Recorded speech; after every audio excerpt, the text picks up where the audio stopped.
So earlier today on Facebook, Robin Barr, who's been on the show, posted a meme that was, what is the title of your gender studies thesis? And it's one of those memes where you take the first letter of your first name, the first letter of your last name, your birth month, your date of birth, and color of your shirt. That's a lot of work. That's a lot of work for a meme. It's worth it. Okay. Well, because I come prepared and you told me you wanted to talk about this, I looked up my gender studies thesis. Mm-hmm. What is it? Well, I had to write it down because it's so long I wouldn't be able to remember it. But it's describing the woman deconstructing the political society. And that sounds like it could actually be a real paper. I know. Yeah. Charlie, what's yours? Mine does not sound like it could be a real paper. It's envisioning sexualities, critiquing the radical critique. And from the two critiques already, I think we're already down to like C- material at best. Your thesis is going to need a little more workshopping. Yeah. What about yours? I also think mine sounds like the title of an actual thesis. It's Queering Bodies, Queering the New Binary. I wish I had that one. It's one queer-ass thesis. The one thing about it is it's like that thing where you know how they say, somebody says, what's the definition of, I don't know, concrete, and then you use the word concrete to describe what concrete is. It's kind of like that. Mm-hmm. You both have that. Just a repeat word. Yeah. Yep. Yeah, queering those bodies to define... Queering those bodies, that is good. To define queerty. Queerty. I think that's what we should start referring to keyboards as. Queerty keyboards. Queerty keyboards? QWERTY's out, queerty's in. I can dig it.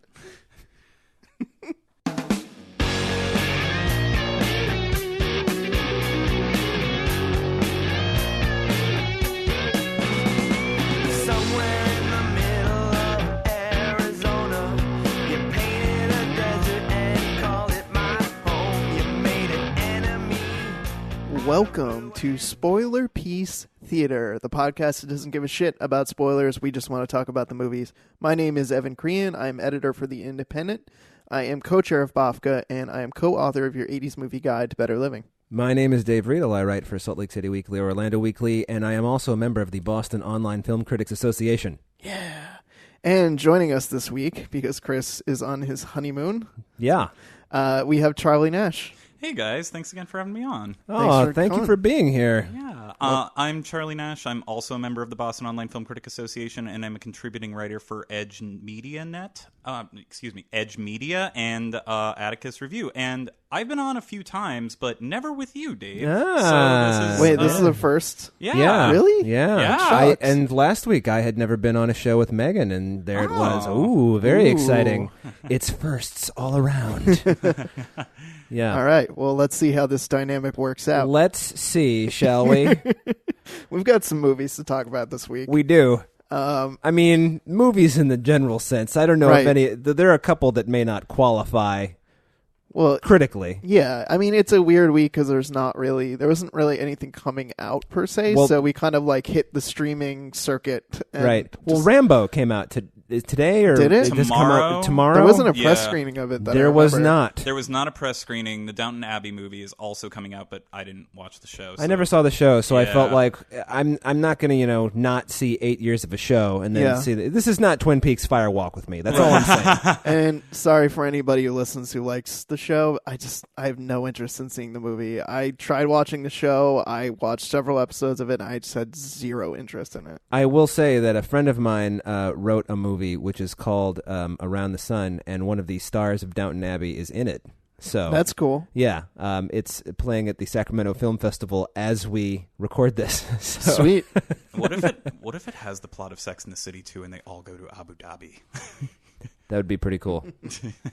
Just Maggie Smith on a camel in caftans. So, yeah, we've got some movies to talk about. We're going to be talking about Tall Girl, which I saw, which is on Netflix. I saw 30 minutes of Tall Girl. Yes, you saw part of it. Yeah. I still can't believe this movie exists. I know. It's a weird premise. Then we're going to be talking about Raúl JULIÁ, The World's a Stage, which is a PBS documentary about Raul Julia, the late Raul Julia. Yeah, because he's been sadly dead 25 years now. Oh, Has it really been that long? 25 years, I know. Oh, God. It's weird, but yes, that's true. okay. Yeah, now I'm depressed. Sorry. His life was joyful, though, if you Yes. saw the documentary. Mm-hmm.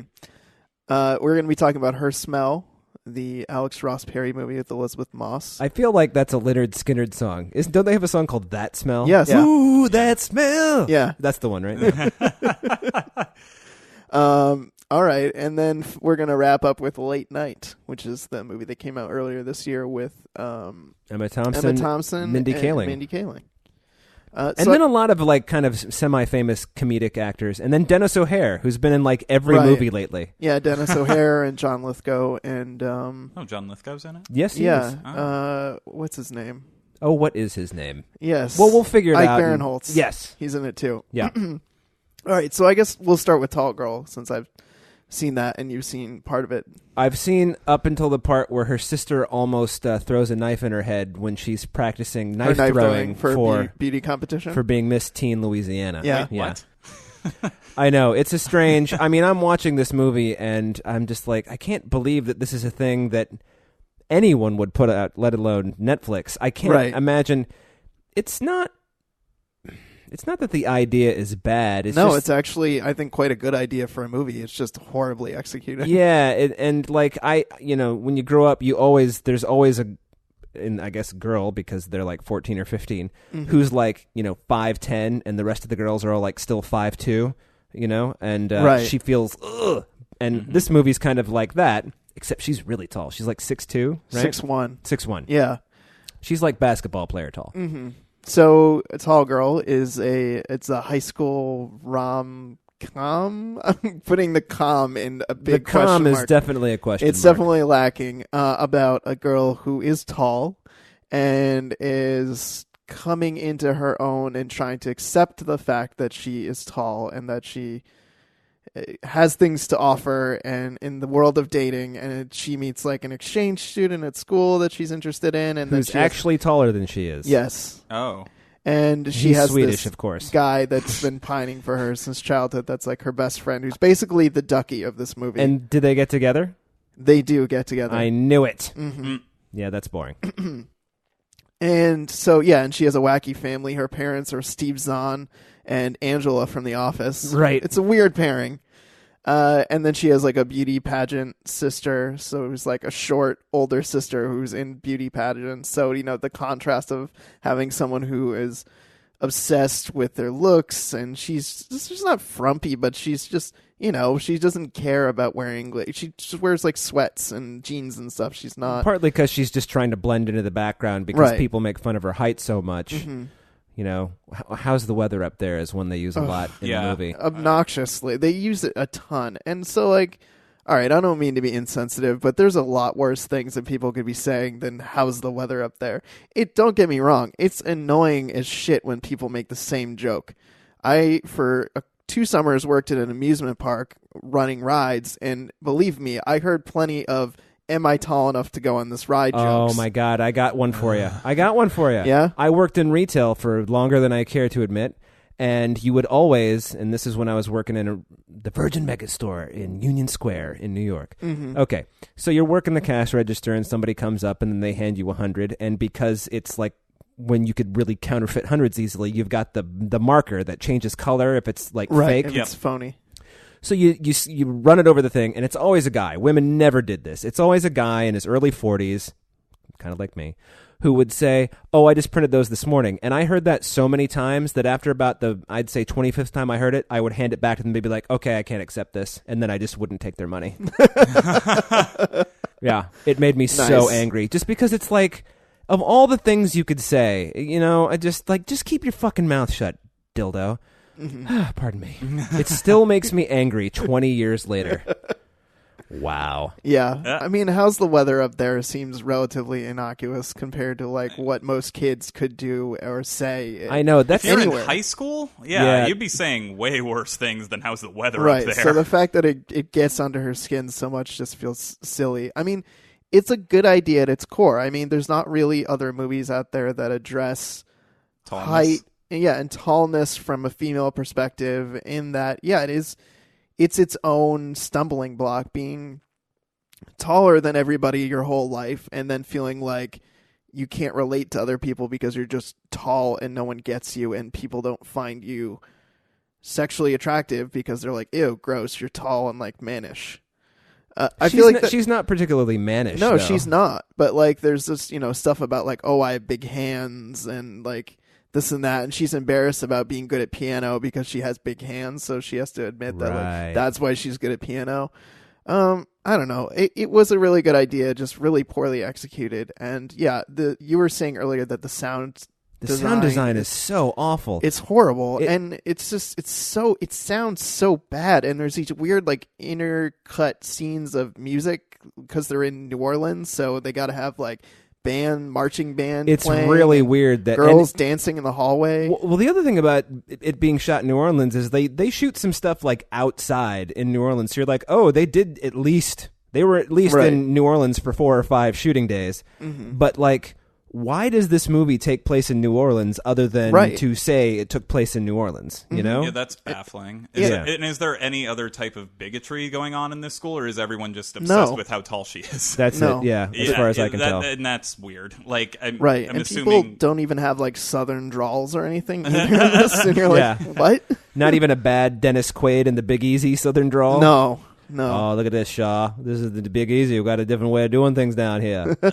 I have not seen the film, but Emma Stefanski wrote a really great piece for Thrillist about how she grew up as a tall girl and was like very disappointed that it basically was like, oh yes, I'm, finally, I'm, feel seen, my high school self feels seen, but said that it basically just reveled in like John Hughes stereotypes and just like surface level, like kind of psychological, like the type of just fluff, basically. Like I've heard it just never really wants to fully engage with getting into the psyche of what it must feel like to have to go through this. That hits the nail on the head. It is a very surface level examination of this, and you never feel like it gets deep into her feelings or what it feels like.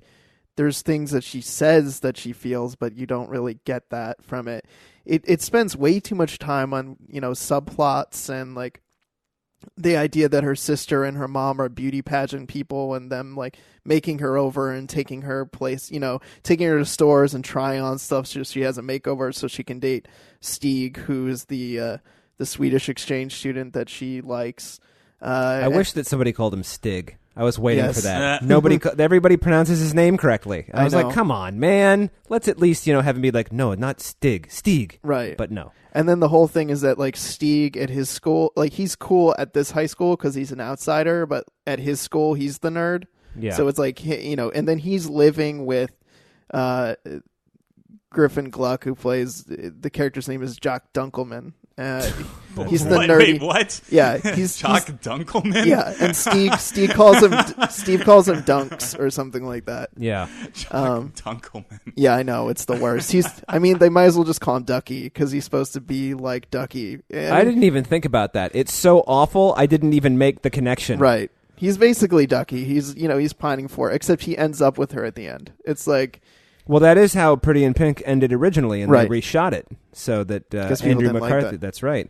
And when they reshot it, they used some weird, like old guy's hand for John Cryers. If you watch the movie, it's like Ducky is like this very young, fresh-faced dude, and then when they go, there's the close-up of them linking their hands together, and then he's like a 50-year-old guy. His hands. And I was like, that sounds like some Sam Raimi fake Shemp kind of stuff. Totally. So yeah, this is not a good movie, unfortunately. It's very surface level examination of what could be a really interesting plot, and it wastes too much time on side plots like, the Ducky character, he starts dating somebody else, but it's like he realizes he's really just not interested. Yeah, he's just not into her, and then he's also trying to sabotage things with Stig. But Stig is doing enough sabotaging on his own because he's dating someone else and telling Jody, the main character, he's going to break up with Emma or whatever her name is. I think it's Emma. He's going to break up with Emma and date her, and I don't know. It's just And the whole thing that's so stupid is she has a best friend in the movie, and this is a phenomenon I've been seeing in movies lately. It drives me crazy. When friends get into a fight that's just to get into a fight, it's so forced between the characters, and it literally comes out of nowhere. What's the fight they get into? The fight that they get into is that they're hanging out, and there's this guy who's been a dick to Jodie like her entire life, and she gets a makeover, and then he suddenly finds her attractive, and so he wants to go out with her. And she says to her friend, like, I don't know, I think I might actually go out with him. And then the friend's like, are you serious? Like, you know, you don't need a validation from a guy and this and that. And like, it just, the fight feels so forced because they feel like they're supposed to have a fight. And I just see this in movies all the time lately where it's like, we need to create drama. So we're going to have them have a fight, but it's not going to be natural. There's not going to be things that build up to it. It's just going to happen. It's going to feel like it comes out of nowhere and just happen because the plot demands it, not because these characters are growing apart or they're actually getting mad at each other. Right. And it's not like a series of moments have built to this fight. It just comes out of nowhere.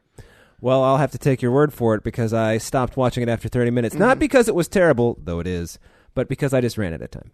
Yeah, it's not good. I mean, there's this whole annoying thing in the plot, too, about how the nerdy kid is carrying around this milk crate, and you're wondering throughout the movie, why does he carry his books around in it, and why does he have it all the time? Because he's a fucking idiot. That's my guess. Well, yeah. At first I thought it was a dumb hipster thing. Thank you. But then what ends up happening is that... Just because he sucks. That's it. Yeah. So, yeah, I thought it was like a dumb hipster thing. You know, like like the characters who are like, quote, different because they like want to stand out in a bad way. Yeah. So the reason he has it, at the end, she decides not to go for the Swedish guy and decides she wants to be with Jack Dunkelman, because she sees video of a party where he stands up to Stieg and gets punched in the face for it.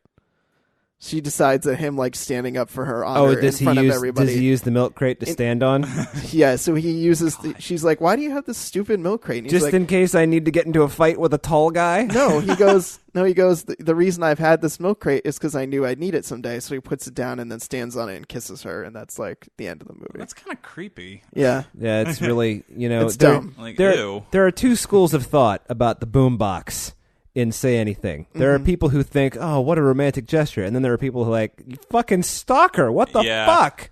So yeah, it's a scene that hasn't aged well. Yeah, I went from the romantic side to the, that's fucking creepy side, in the last decade.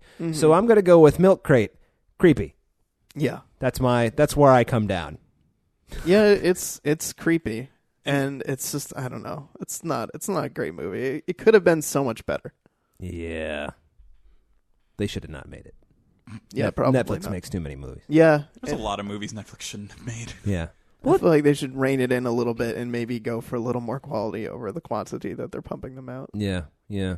Well, I mean, let's move on to something else then, which is qualitatively better, I hope. Yes. We're going to talk about RAÚL JULIÁ. Yeah. The world's a stage. The world is a stage, Evan. It is. And we are all but players. Mm-hmm.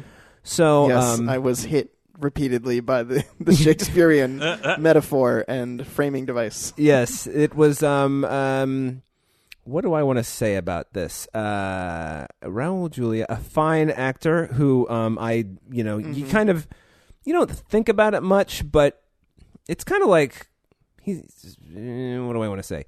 You miss him. You miss seeing him in new movies. All the time. Because you think to yourself, hey, this guy would have been much better with the serious RAÚL JULIÁ, or this would have been much better with the comedic, whatever. Right. Kind of like, whenever you need like a real serious asshole in a movie, you're like, God, it's too bad J.T. Walsh is dead, So, and not just because he's a great actor also, but because it was sad for his family. That was a little insensitive of me to the way I put that. But, you know what I'm saying. Right. So anyway, RAÚL JULIÁ, he's fucking great. He's a fucking great actor. I didn't realize the extent of his stage career, which was the bulk of his career. Yeah, me neither. And it makes sense why he wasn't more prolific in film, because he was just so busy on the stage all the time. Yeah, yeah. And the thing about the documentary is it is a, I don't want to use the phrase puff piece, but it is a laudatory documentary. It's Right. not like The Secret Life of Raul Julia, all the world's a stage, but what happened backstage? It's not like that. Right. It's more just like all of his colleagues and friends and family being like, he was fucking cool. Yeah. You know? Doesn't it suck we lost somebody who was so talented? Yeah. Because he was. Yeah. And a lot of the documentary in the beginning, I feel is repetitive because it just keeps saying the same thing over and over again. It's like, Raul Julia, he was very proud of being Puerto Rican, and he was unapologetically Puerto Rican, and he was, like he carried it in his acting, and he wasn't afraid to be a Latino man. And I'm like, that is important. I get it. Like, representation is important.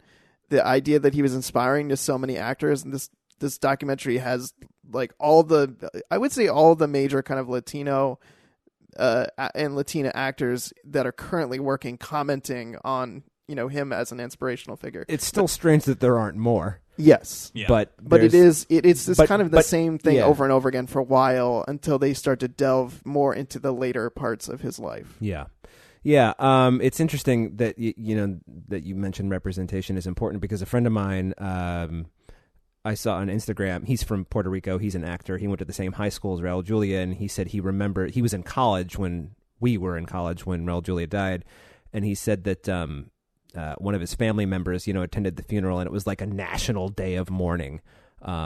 So he was just like, I'm fucking stuck at Boston College, and I couldn't go back home for this funeral. So it's just kind of important to think about him in the larger context, just like you said. Representation is important, and besides that, he's a great actor. I mean, he really was. There are some movies that he was in that are legitimately not good movies, like, say, Presumed Innocent. But every scene he's in, you're like, fuck, God, if I ever got accused of killing somebody, I'd want this guy as my fucking lawyer. Yeah.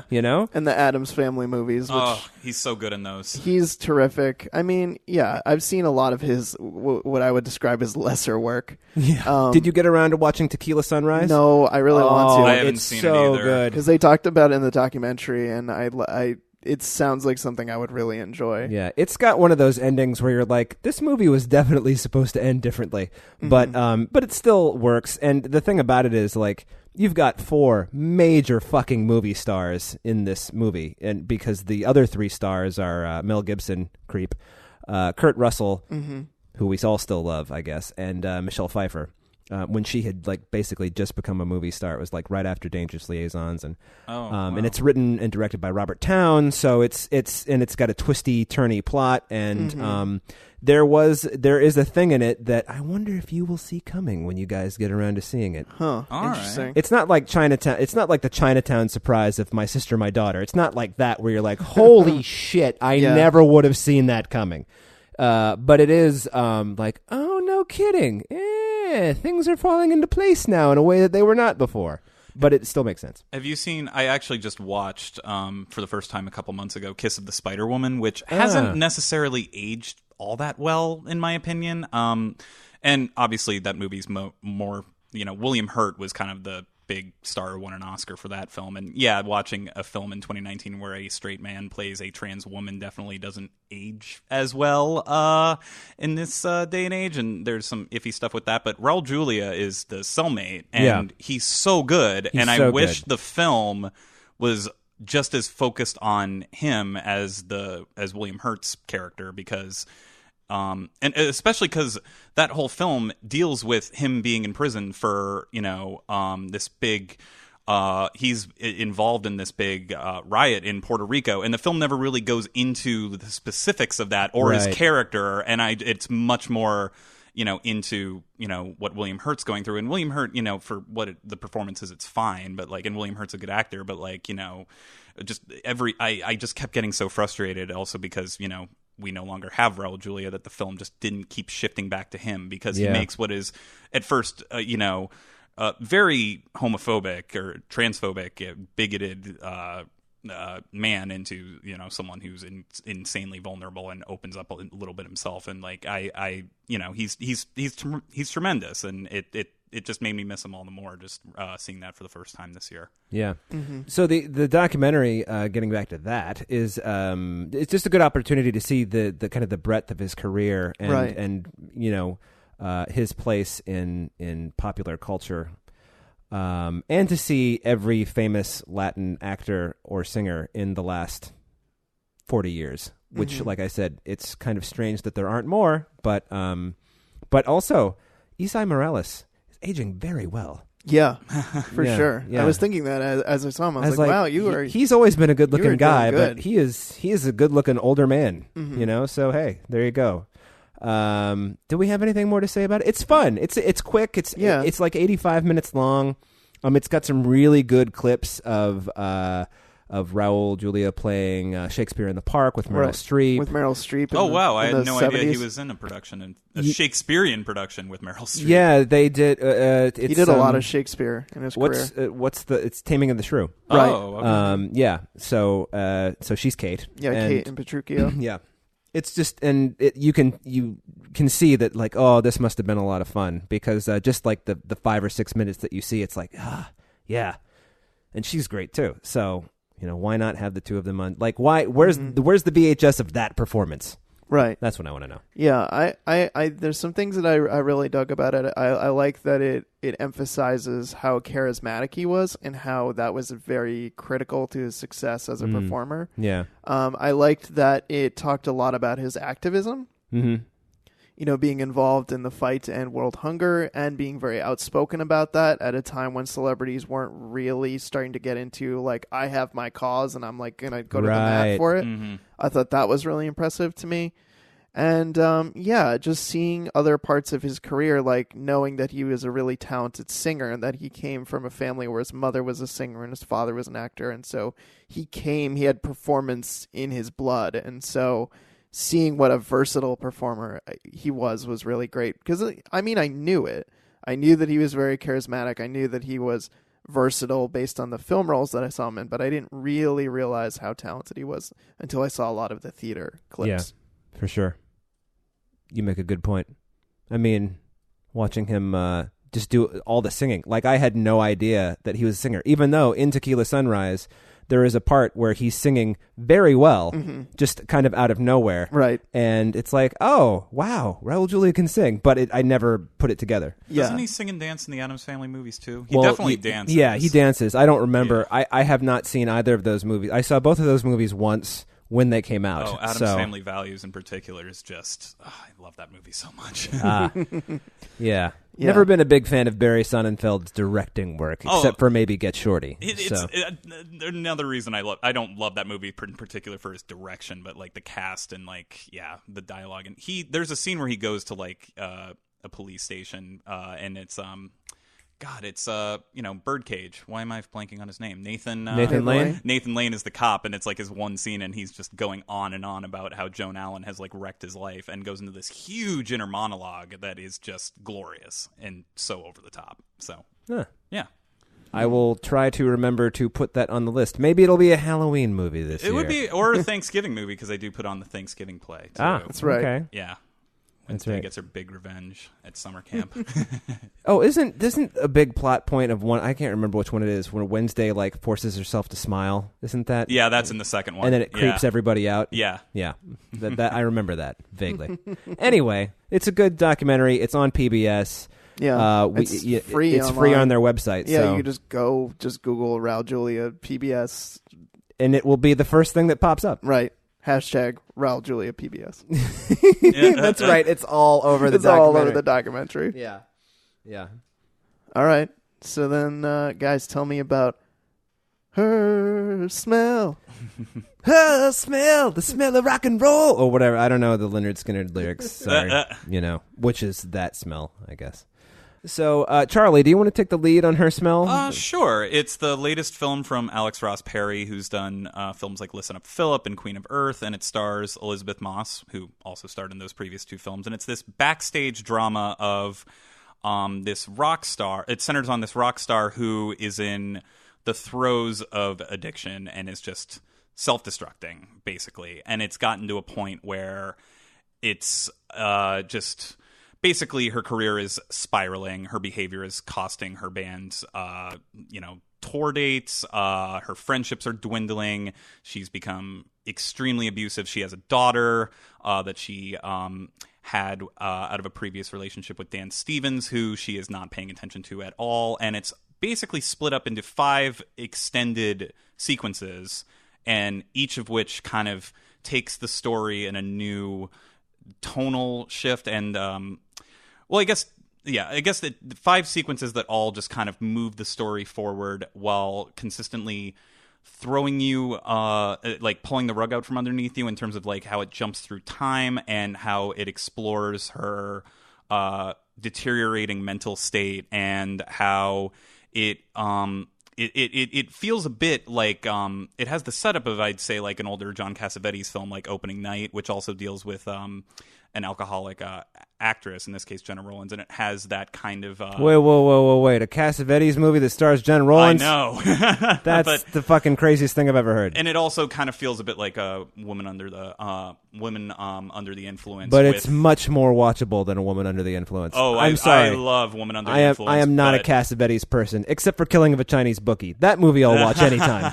But it has that type of it doesn't. It has a more modern feel, obviously, than a Cassavetes film, but it does shove you into the face of someone who is just unraveling and dares you to stick with it.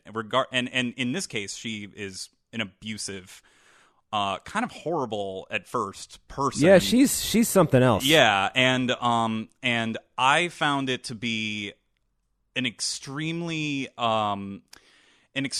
exhilarating, if deeply upsetting, and it from my own perspective, at least, a portrait of addiction that ultimately, what I think is ultimately so subversive about this type of film, and what it initially sets itself up to be, is that during Acts 4 and 5, it ultimately becomes a bit of a redemption arc, which can,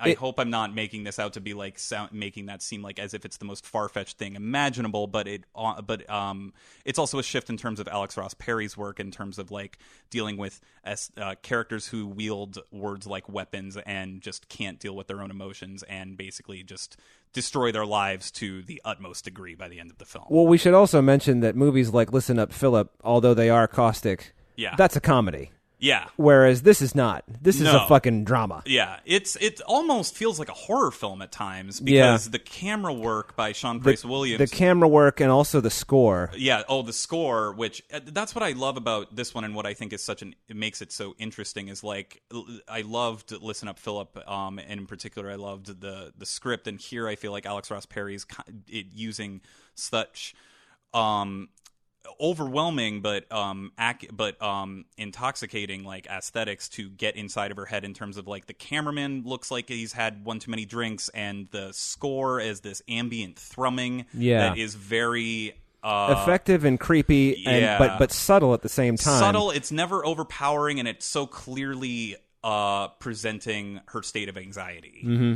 And it's a deeply it's not a film that is easy to love, and it even dares you, I'd say, to like, get pissed and shut it off. But that's kind of what I love about it. Is I wrestled with A Star Is Born, for example, in terms of like, I don't think that they thought they were doing like a glamorized form of addiction, but this, in my opinion, deals with the certain story beats in a way that doesn't feel like the character is ever making excuses as to why she's dealing with certain addictions, or why she's acted certain ways. It's very much ultimately about forgiveness, and having the courage to deal with trauma, and or not trauma, I guess, because they don't really go into any specifics, but dealing with being comfortable in your own skin and learning to look inward, and kind of, and the community around her coming to terms with the fact that she is kind of an asshole, but she's their asshole. Their asshole, yeah. One of the things that I think that if we're talking about it being 5 acts, which yes, it is, I think the 4th act is the one that sort of rings truest to me. I mean, the thing about addiction movies is they either do addiction correctly or they don't, and I feel like this movie does addiction correctly. Meaning it gets it right. Mm-hmm. Because I mean, I've known Becky, and there may have been times, I admit nothing, that I was Becky. So we'll this is another essay for another time. But it really gets right about addiction, though, is that nobody around you cares why you're acting like that. They just care that you are acting like that. Yes. And I feel like a lot of movies, spend time being like, well, this happened and this happened and this, and everyone's like, no, she fucking sucks. She's an addict. Yeah. Let's fucking, she's either got to clean up or she's going to die. I love how the film drops breadcrumbs and doesn't feel the need to go into them. Like, Virginia Madsen at one point shows up as her mother. Right. And drops hints of, you're more like your father than you ever were. Yeah. Than you'll ever realize. And that's all we need to know. We don't need to know exactly, she drinks because her dad abused her or something. And then she doesn't have a big scene at the end where she's like, I'm sorry, I just never coped with the fact that my dad never loved me or something. It's all, and that's so rare, I think. Right. And the other thing that I feel like it gets right is, you see the addiction movies and they all kind of end on the ones that are about redemption kind of, even when they kind of earn their happy ending, it's kind of like, well, it's just a little too, I just saw the one with Steve Carell and Timothy Chalamet. Oh, Beautiful Boy. Beautiful Boy. I never saw that one. And it's good. I mean, it's, it gets right, I think, the parental worry, that one would go through. Speaking as a parent who's got a kid who's too young to be addicted to anything except Pete the Cat videos. But it sort of gets right that anxiety, just like, what the fuck is going on? And it also gets right I don't give a shit why you're addicted. Although they get into that a little bit, it's just like, you are addicted. Let's fucking figure this out. Yeah. What this movie, what Her Smell gets right is sort of the way sobriety comes in drips and drabs. It's not like you're just, I'm sober and right. You don't just go cold turkey. Yeah. There are people who, get sober and then they change their lives immediately. They also stop smoking and they join the gym and they stop being assholes to their coworkers and they, but for a lot of people, at least the people I know, it's more like years and years and years and years and years and years and years that it takes you to learn how to be a human being. And you make some might say it's a multi-step process. Some might say. Some might say that it's it's, I don't know if it's 10, it's a baker's dozen. I can't remember exactly what it is, but yes, you make an excellent point. And the in the fourth vignette, when she's at home, basically living alone as a recluse, man, did that ring true. It's just, sitting there staring into space, waiting for the kettle to boil, and trying to keep it together when your family who hates you is coming over to give you a shot at not being an asshole to them. This all makes sense. And then the final one, the final vignette, when she and the band get back together for it's the 20th anniversary of the record label that they were signed to. It's the label's 20th anniversary, and Eric Stoltz is the president, and he was their manager. He's so good. And he's so good. And Eric Stoltz has gone gray, which means he's blonde now. So it's really strange. But the other thing that's kind of funny about it is he mentions Becky, Elisabeth Moss, in the fourth vignette, talks about all the people who are suing her two ex-bandmates, and Howard, who is Eric Stoltz, and her ex-husband, and these people, and that. And then Eric Stoltz makes reference to it in the fifth one where he's introducing them on stage. He's like, and it's been a rough road. There have been lawsuits. We'll call them friendly lawsuits or whatever he says. And I thought of all the times that the Beatles had to sue each other, in the 70s to dissolve basically their business ties. But, Ringo would still play on a Paul McCartney record, So it's kind of that rings true too. The only thing that's kind of doesn't really work for me is it's very clear that it takes place in the mid-90s. And it just, if you're going to set a movie in the mid-90s and have it be about a female rock star who's out of her mind, for those of us who lived through Courtney Love, I mean, it's just, let's maybe set it in the present so that we can be like, oh, maybe it's not Courtney Love. Maybe this is what happened if Taylor Swift did too many drugs. I don't know. I have to be honest. I wasn't even thinking about that. But now that I'm thinking about it, I'm like, yeah, you're right. Nobody really has cell phones or anything like that. But I guess that's another thing that I kind of like about it is it could be set in any. I guess you're right. It probably is set in the 90s, but it could be set today. I feel like. I mean, sure. But I mean, it's very, it has the aesthetic of 90s alt, whatever. Yeah. You know, like Absolutely. you're watching the other, for lack of a better term, girl band in there, and you're like, it's L7 or whatever, you know, or Slater Kinney or what? Yeah. So, both good bands. Whole, I mean, you know, Live Through This is good record. All their other records, I don't know. So, I was kind of hoping that they would play for their final song. They would play Violet by Hole, because that's like one of the best album openers of all time from a mediocre band. So for me to say that, it means a lot. It's a good screamy vocal. Yeah. Anyway, I really I dug it. I was reading some of the comments on I guess it was Amazon, because I think that's where I rented it. Man, people fucking hate this movie. I mean, I'm not totally surprised, though, because it just kind of shoves you in there, and they're like, yeah. It doesn't. Alex Ross Perry's never been one to like get you but if cozy before the shit goes down. Sure, but if you watch the trailer, you should really have a pretty good idea of what you're in for. Yeah. You know? It's not like one of those movies where the trailer is like, I don't know, it's like I always go back to Mr. Jones, which is a Mike Figgis movie about bipolar Richard Gere, except in the trailer, he's only one half of bipolar, the manic side. So when you get into the part of the movie where he's suffering from clinical depression and he has to be hospitalized, you're like, what the fuck is this movie? You know? And so that...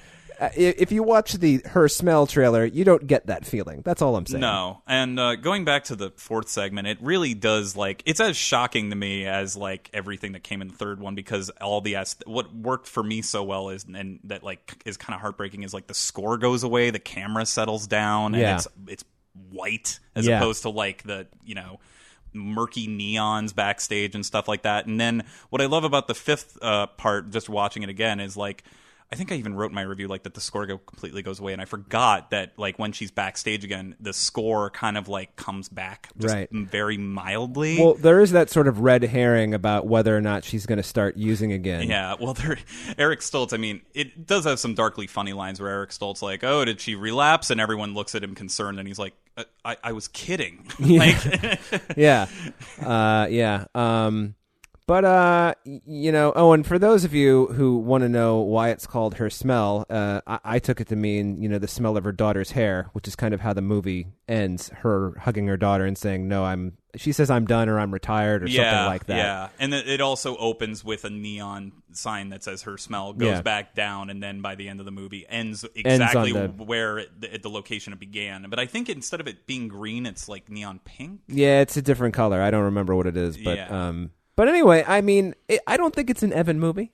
I'm not sure it sounds like it. It sounds good, but I don't know if it's for me. Yeah. But I'll probably end up seeing it at some point. Well, you know, I'm sure it'll probably be a for your consideration screener, because Elisabeth Moss is... She's mention, incredible. She's terrific. The entire cast is great. I wanted to mention, this is the other reason that I thought it was Hole, is because the drummer's name is Ali Vanderwolf, and if the second bassist in Hole is Melissa Aufdermeyer. So, I mean, you really can't... I mean, those names are just German enough and similar enough to be like, oh, this is what they're doing.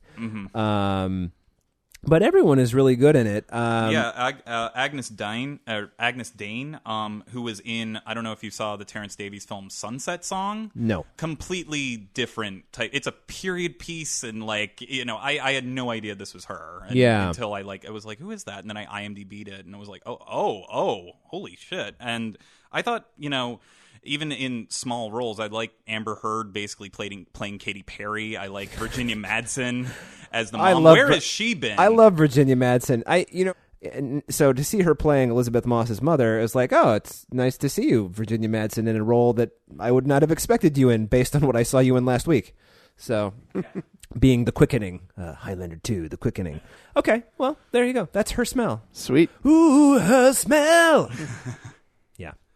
Smell that's around you. Mm-hmm. So I guess we'll wrap then with Late Night, which is... Late Night. That's if you pronounce the G. Right. Yeah. Night. Yeah. Late Night. Yes, starring Emma Thompson and Mindy Kaling. First question, before we get into it. When you were watching the closing credits and it said, written by Mindy Kaling, were you surprised?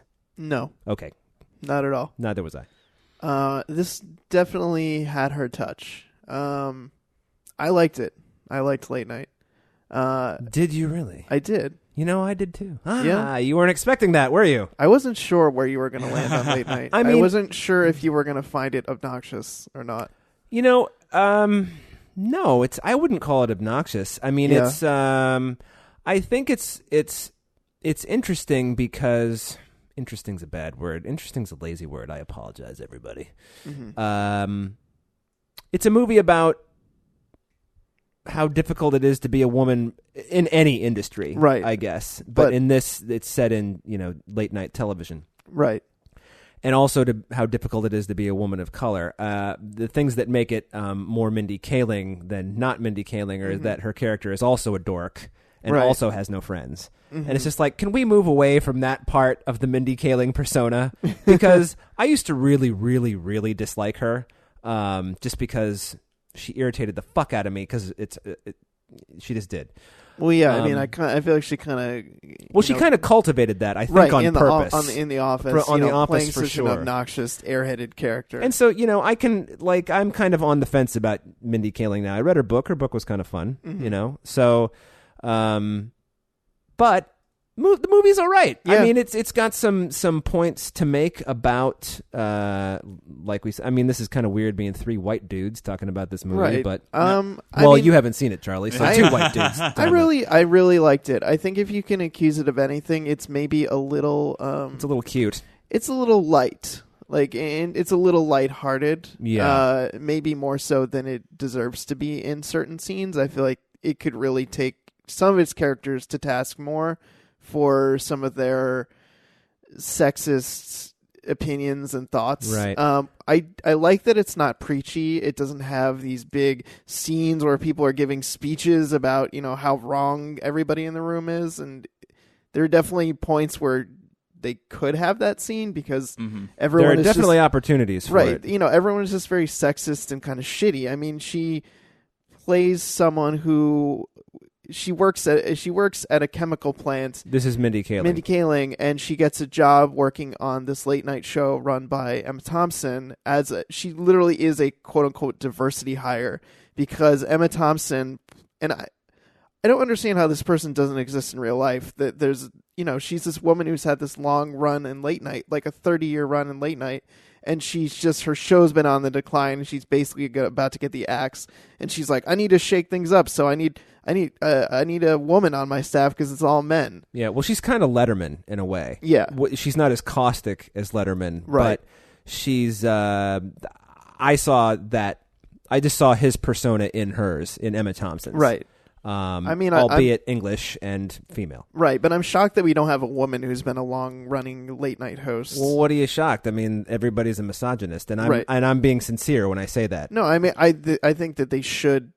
This character should exist in real life. It's frustrating that there isn't one. I mean, there's Samantha Bee, and that's all I can think of. Well, Chelsea Handler had her Chelsea show Handler. for a long time, but I never watched Chelsea lately, so, I did a couple of times, and I was like, I see what they're doing here, but I'm not a big late night person. Like, literally the last time I spent a lot of time watching late night TV was when Conan was still on late night, before he left and did the Tonight Show. So, I'm a little, I watch Colbert sometimes, but whatever.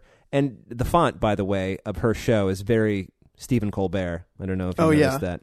Yeah, for sure.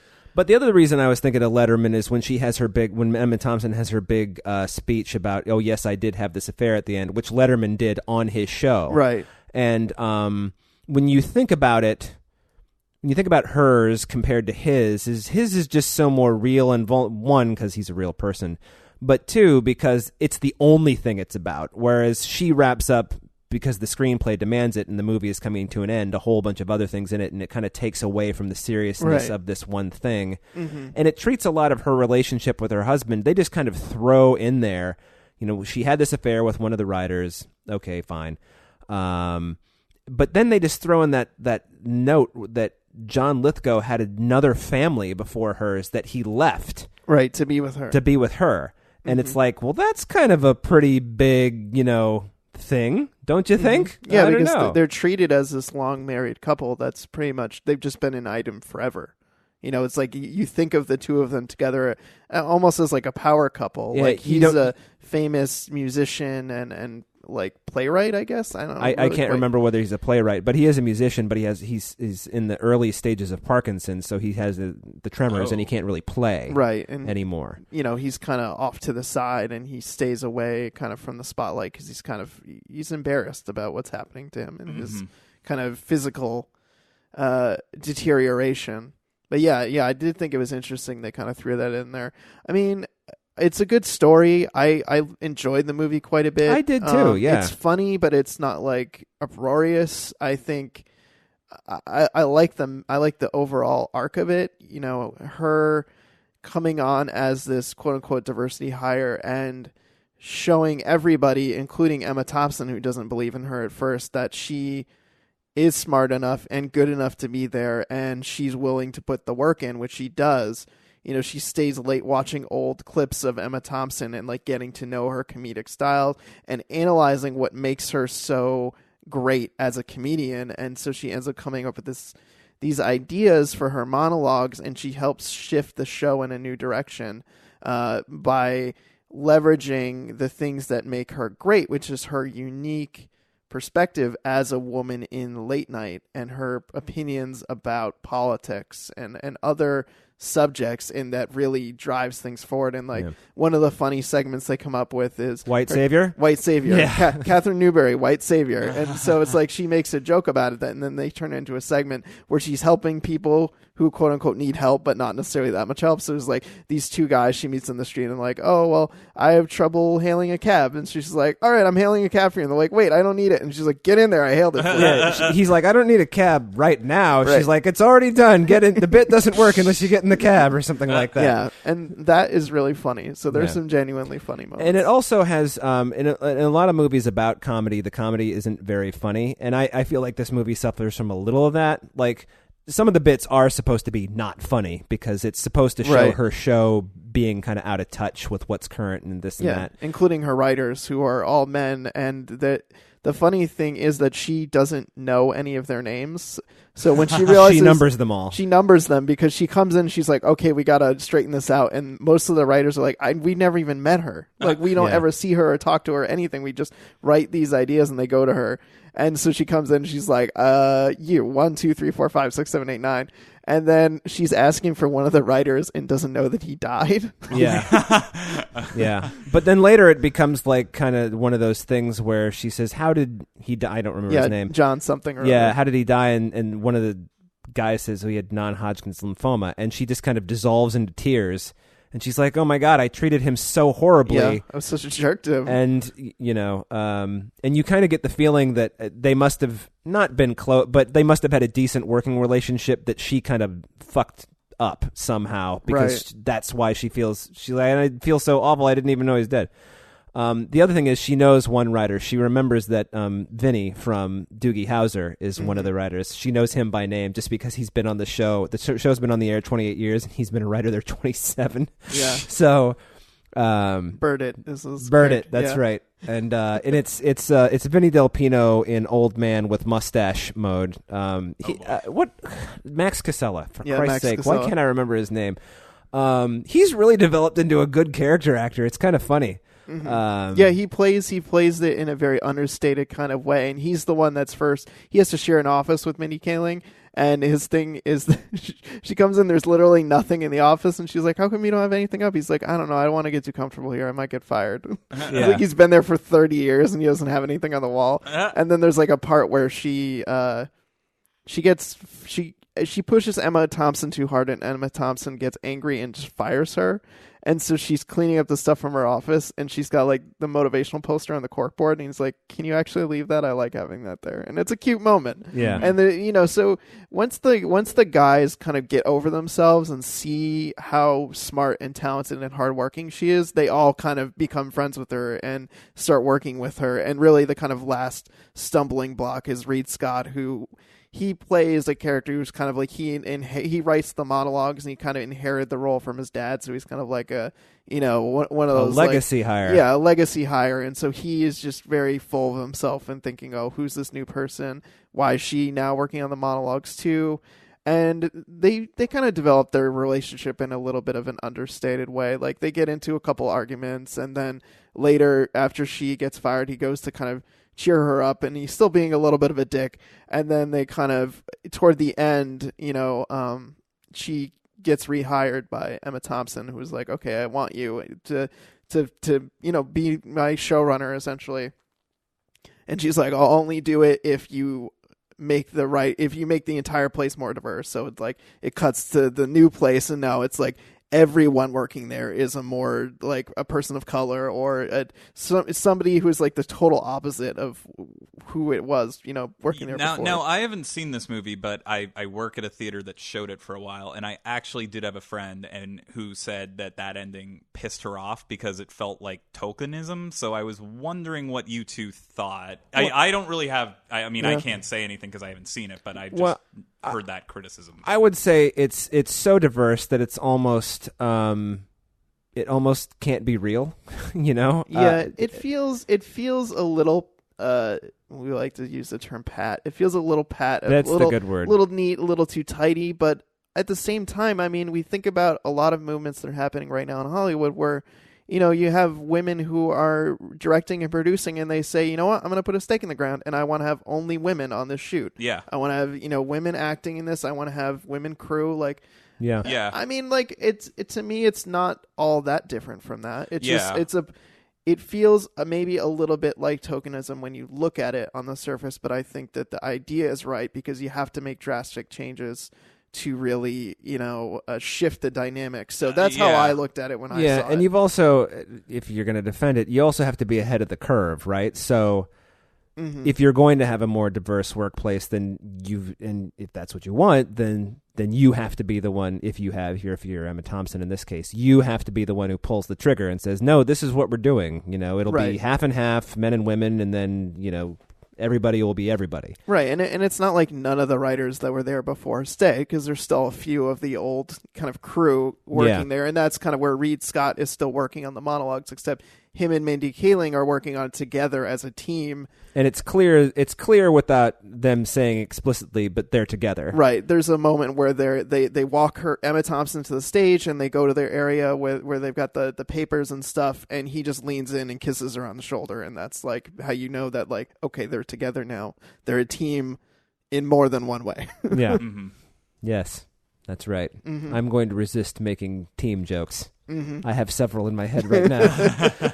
Anyway, but I kind of liked it. It was, I mean, really I appreciated what it was trying to do and also be funny while it was doing it. And a lot of times when I think about movies that are about comedy, I think of Punchline starring Tom Hanks, which is none of the comedy in that movie is even remotely funny. So, it's like, it was nice to see a movie that has some, comedy that's supposed to be funny mm-hmm. in a movie about comedy. Right. Mm-hmm. That's what I'm about comedy. Not Yeah. Yeah. Yeah, although the guy doing stand-up, he's not very funny. Oh, Hugh Dancy? No, not him. That's supposed to be he's supposed to be grotesque, right. Which is true. No, it's the other writer who tries to, sleep with Mindy Kaling, and he's talking about the sexual positions, which is actually a bit I've heard other comedians do. But he's like, everybody's number 6. There's 10 sexual positions. Yeah, that was Hugh Dancy. Oh, that was Hugh Dancy? Yeah. Oh, I thought it was the other guy. Who's the other guy? Reed Scott. No, not Reed Scott. The asshole who's going to take over the show. Oh, Ike Barinholtz. Ike Barinholtz. Yeah. That's right. Okay. Daniel Tennant, and he's like one of those like sophomore comedians who's like, I'm edgy, and he's like, he had this bit about like, yeah, if you go to someone's house and they ask you to take your shoes off, you take a shit in their shoe. Which immediately I thought of Dane Cook. Oh, totally. When I heard that joke. Yeah, and his catchphrase is like, "You're welcome, America." Yeah. Do you listen to Dumb People Town? No. Tiffany, it's like this show where they talk about like the crazy shit that they find in the news, and this one person like basically set her like boyfriend on fire and then like pissed on him to put it out. And Tiffany Haddish was the guest on that episode and was like, oh, well, I mean, that's not too bad. I've shit in my ex's shoes before. And I'm like, oh my God. Wow. Yeah. So, I mean, people have done that. Yeah. Yeah. Okay. So Hugh Dancy, I got my names. I got those actors backwards, which is weird because I know who both of them are. Evan, I think I might need to go in for some, neural testing or something. No. Yeah. I don't know. It's weird. Of course, I've only slept 4 hours this week, so That might have something to do there's with that it. too. Lack of sleep definitely does not help the brain. No. I mean, nothing helps me, but what are you going to do? Same. All right, well then let's wrap things up so you can go to bed. Yeah. Hey, that's a great idea. I'll get in a car and drive home at night, late. Yeah. I mean, earlier is still better than later. That's true. Exactly. So yeah, we would say don't see Tall Girl. We would say see Raul Julia, The World's a Stage. We would say see Her Smell, and I'd say see Late Night. Yeah, sure. It's a good movie that I feel like not many people in my... I don't know. I just feel like I didn't hear anybody talk about it, and I was like, this is really delightful, and I'm upset that more people didn't talk about it. It kind of came and went at the theater, too. But it's on Amazon Prime, you said? Yeah. Yep. Well, it's an Amazon Prime. It's an Amazon Studios movie. Yeah. Right. And So it's free to rent if you have Prime. Right. And there's all those rules with all the different streaming platforms when they do release something theatrically, how long it can play in a theater and when it has to go to the platform. And so I don't know what the rules are for each of them. Yeah. But it could be that, Amazon was just like, you got 3 weeks and then it's going to Prime. Who knows? I made that up. I don't actually know what the rules are. So Anyway, so see those movies, and thanks for joining us again this week. Charlie, thanks for coming on. Yeah, Thank you, thanks. Charlie. Blast. Thanks for having me as always, guys.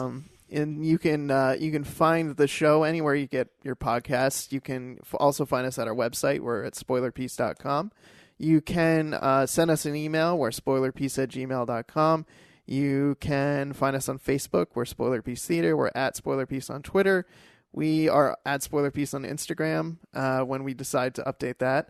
And you can also give us a call. At 862-21-PEACE. You can leave us a message, and we might play it on the show. We might. try to respond to it. Yeah. We don't usually play them on the show. We It's been a while since we got one. So well, I feel like that's true. But also, when we do get them, we're kind of like, hey, that was great. And then nice voicemail. Yeah, then we kind of just are like, whoops. We do the show and we're like, oh, hey, so-and-so left us a voicemail. We should have played that. And we're like, well. Yeah. We didn't mention it in the show, so to just stick a voicemail in there is kind of weird. Yeah, we could stand to be more on top of it. Yeah. But if you like the show, rate and review us in your podcast platform of choice. We would really appreciate that, and it helps other people find the show. It does. And That's if not you bullshit. really, really like the show, head over to patreon.com/spoilerpiece. Sign up for a Patreon. This week with Charlie, we talked about movies we want to watch before Halloween. Yeah. Because the Halloween fucking decorations season's are already started. up. It's crazy. I sound like a crazy old person being like, they put up the decorations, but they do. Yeah. I know. September 1st, it's just you walk into CVS, it's all decked out. I know. It's just like school begins and so does Halloween. Yeah. So there might be some griping in there, School is too. horrifying. Yeah. So There might be some griping in that segment. There might be. But yeah, you get exclusive audio. You get to vote in our polls. There's a tier where you get to pick movies for us to watch. So Yeah. yeah. Please exercise that right, but make it shorter than 3 hours. Yes, please. So my name is Evan Crean. I am editor for The Independent. I am co-chair of BAFCA, and I'm co-author of Your 80s Movie Guide to Better Living. And you can follow me on Twitter and on Letterboxd as Real Recon. I'm Dave Riedel. I write for Salt Lake City Weekly, Orlando Weekly, and you can follow me on Twitter as Dave Sees Movies, which is also my name on Letterboxd. Yay! Yeah. I'm Charlie Nash. I'm a contributing writer for Edge Media and Atticus Review, and you can follow me on Twitter and Letterboxd at CTNash91, CTNASH91. And we will see you next week. Bye. Bye.